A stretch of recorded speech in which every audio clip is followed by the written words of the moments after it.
நமஸ்காரம். கோயிலில் மிக அற்புதமான அதிசயமான பிரம்மாண்டங்களை உள்ளடக்கிய கோயில்கள் அப்படின்னு சொல்லணும்னா சோழநாடு கோயில்கள் தான். இன்றைக்கும் நிறைய பேருக்கு தெரியாத கோயில்கள், அரிய பெரிய கோயில்கள் நம்மளுடைய திருவாரூர் மாவட்டத்தில் உண்டு. அந்த வகையில் அந்த மாவட்டத்திற்கே உரிய பிரசித்தி பெற்ற கோயில் அப்படின்னு சொல்லணும் அப்படின்னா வாரூர், மெய்ச்சூர், புகழூர், இது மூணுமே மிகச்சிறந்த அற்புதங்களை உள்ளடக்கிய கோயில்கள்.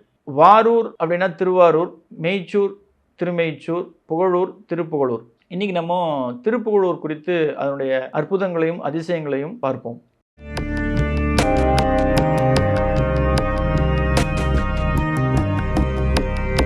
ரகசிய உண்மை நேயர்கள் அனைவருக்கும் என்னுடைய அன்பான வணக்கங்கள். அடியார்கள் வாழ, அரங்கன் நகர் வாழ, சிறகோப்பந்தன் தமிழ்நூல் வாழ, கடல் சூழ்ந்த மண்ணுலகம் வாழ, மணவாள மாமுனியே இன்னும் ஒரு நூற்றாண்டு வாழியே.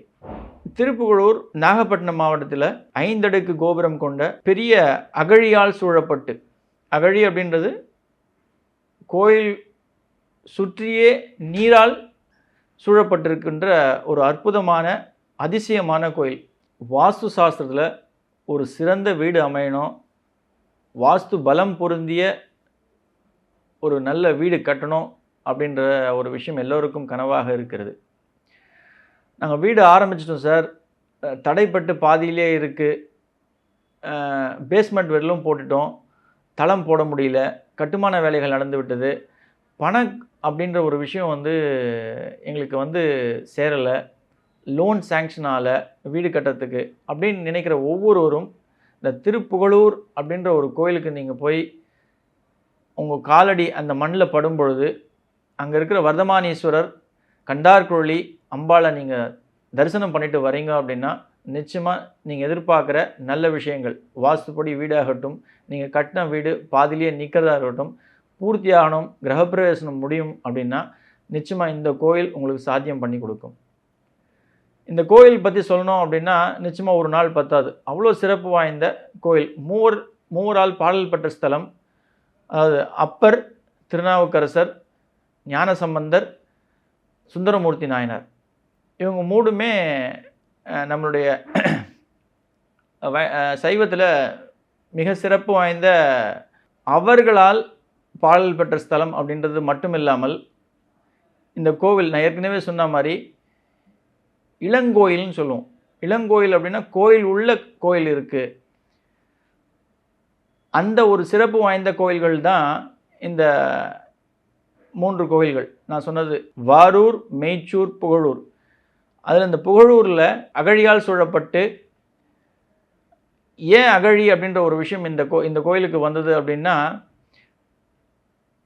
தன்னுடைய தாய் ஒரு சிறந்த சிவபக்தியாக இருக்கும் பொழுது அவர்களுக்கு ஒவ்வொரு நாளும் ஒவ்வொரு லிங்கத்தை கண்டெடுத்து பரிசளிக்க வேண்டும், அந்த பானாசூரனுடைய ஆசைக்காக இந்த இந்த இந்த கோயிலை சுற்றியே அகழி அமைக்கப்பட்டு நீரால் சூழப்பட்டு இந்த கோயில் இன்றைக்கும் சிறந்து விளங்குகின்றது.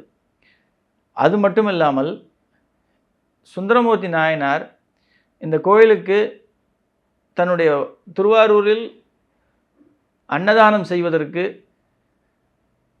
நிதியுதவி தேவை என்பதற்கால் இந்த கோயிலுக்கு வர்தமானீஸ்வரை சேவித்து அந்த ஒரு பலனை அடைய வேண்டும் என்று சாயங்கால வேளையில் தரிசிக்க வேண்டும் என்பதற்காக வரும்பொழுது அந்த கதவுகள் சாத்தப்பட்டதால் அவர் அங்கேயே ஒரு செங்கலை தலைமாட்டுக்கு வச்சுட்டு தூங்கிடுவார். இதை தெரிந்த ஈஸ்வரன் நம்முடைய பக்தன் வந்திருக்கான், அவனுடைய தேவையை பூர்த்தி பண்ணணும் அப்படின்றதுக்காக அந்த செங்கலையே தங்கமாக மாற்றி அவருக்கு தேவையான விஷயத்தை பண்ணி கொடுப்பார். அதனால் இந்த கோயிலுக்கு நீங்கள் போகிறீங்க அப்படின்னும் பொழுது, போக வேண்டும் நினைக்கும் பொழுது அந்த இடத்துல நீங்கள் காலடி வச்சிங்க அப்படின்னாலே நிச்சயமாக பரிபூர்ணமாக உங்களுடைய தேவையை பூர்த்தி செய்து கொடுப்பவர் வர்தமானீஸ்வரர், கண்டார்குழலி அம்பாள். தெற்கு நோக்கிய இந்த அம்பாளுடைய சிறப்பு என்ன அப்படின்னா, சாயரட்சை காலம், அதாவது சாயங்கால வேளையில் இந்த அம்பாளுக்கு வெள்ளை வஸ்திரம் சாத்தி வழிபடுவர் எல்லோருக்குமே சுகப்பிரசவம் அப்படின்றது இங்கே ஊர்ஜிதமாக ஆகக்கூடிய ஒரு விஷயம். அந்த ஊரில் இன்றைக்கும் யாருக்குமே சிசேரியன் செக்ஷன், அந்த சி செக்ஷன் அப்படின்ற ஒரு பிரசவமே கிடையாது. எல்லாருக்குமே சுகமாக பிள்ளை பேர் அப்படின்றது நடக்கிறது. அதே போல் குழந்தை பேர் மட்டும் இல்லாமல் திருமணம் அப்படின்ற ஒரு விஷயமே சிறப்பாக நடக்கணும் அப்படின்னா சாயங்கால வேளையில் வெள்ளை வஸ்திரம் சாத்தி இந்த அம்பாளை வழிபடும்போது மிகச்சிறந்த வாழ்க்கை, அற்புதமான ஒரு ஏற்றமும் சிறப்பான ஒரு நிம்மதியான வாழ்க்கை பெற வேண்டும் அப்படின்னா நிச்சயமாக இந்த அம்பாளை வழிபடுறது மிகச்சிறந்தது.